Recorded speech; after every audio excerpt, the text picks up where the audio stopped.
Hello, I'm Amira and I'm with Elstree Screen Arts, and we're here to capture the transformation of the fern garden at Mount Vernon Cancer Centre.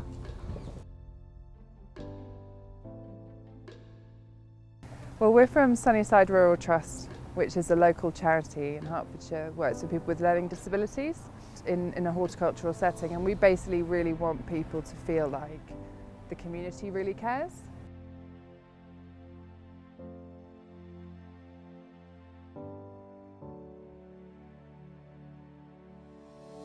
My name is Matthew Biggs. I'm a gardener, writer and broadcaster.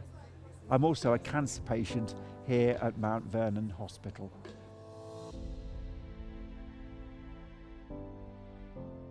As I was having my chemotherapy in the chemo unit here, and I looked out and saw the garden and suddenly thought, do you know, that has so much potential.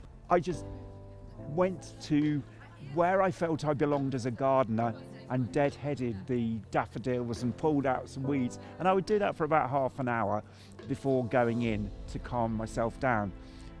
And it was that, I think, that made me realise the importance of green therapy.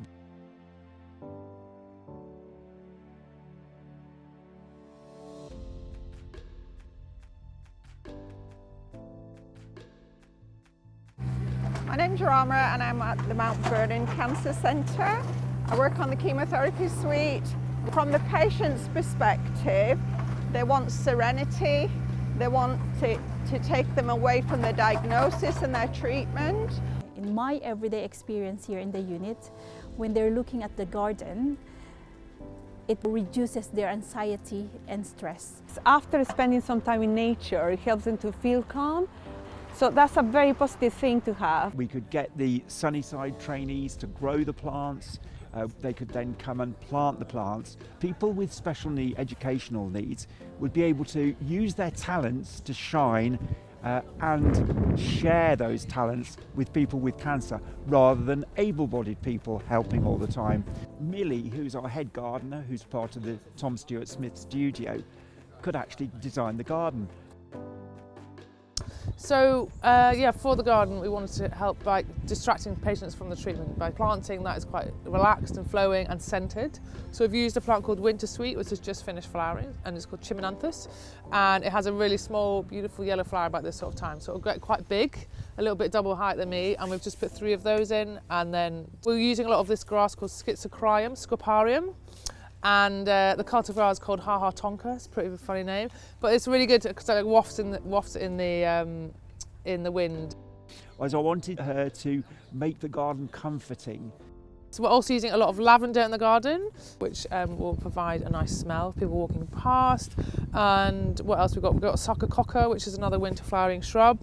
So yeah, we tried to use like a range of things, and having talked to patients, I think it was really important to have things from looking out into the garden that were visually stimulating, just to keep you calm and kind of take you away from the stress of having a chemotherapy treatment. Stuart-Smith has written this wonderful book called The Well-Gardened Mind, which talks about the importance of horticultural therapy, and I wanted that to be expressed.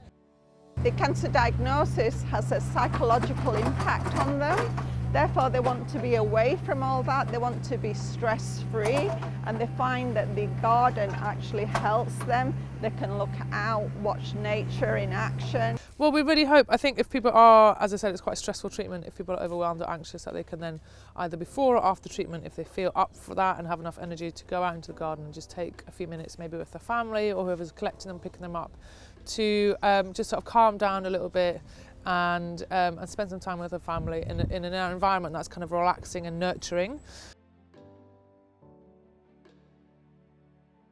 Well, we're really lucky to have Sunnyside on board for the project. The whole essence of this garden is that Sunnyside have helped to produce and propagate the plants that are here, and even help plant them today. It was really important for us, while creating a garden, what's the longevity of the project. So they're looking after the garden for 3 years, which is great.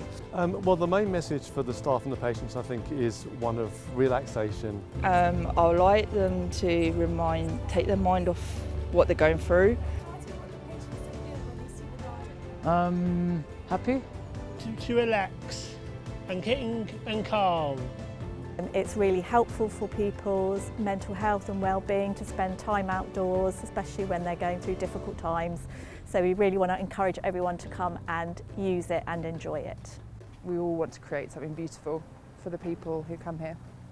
It's very important for the charity to be involved to organise this, as they can help us to raise the skills, the time and resources from people. They can make this possible, so it's very important. And then Landform, who are around me now working very hard, have been absolutely fantastic, and they've done all the hard landscaping of the project. I think it's important to mention Evergreen as well, which is a brilliant nursery, and they've provided a huge amount of plants for free. So we're really lucky to have all these different sponsors on board.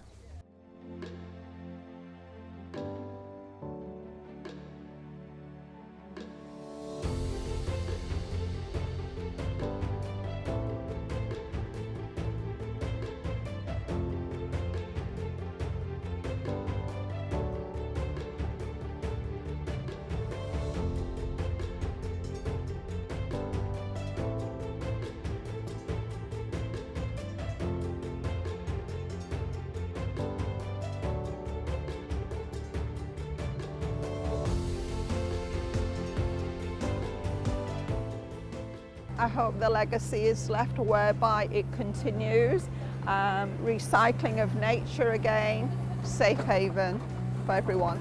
It gives us a little reminder how important it is when the community gets together and work towards a project like this, and it's just for the well-being of the patients.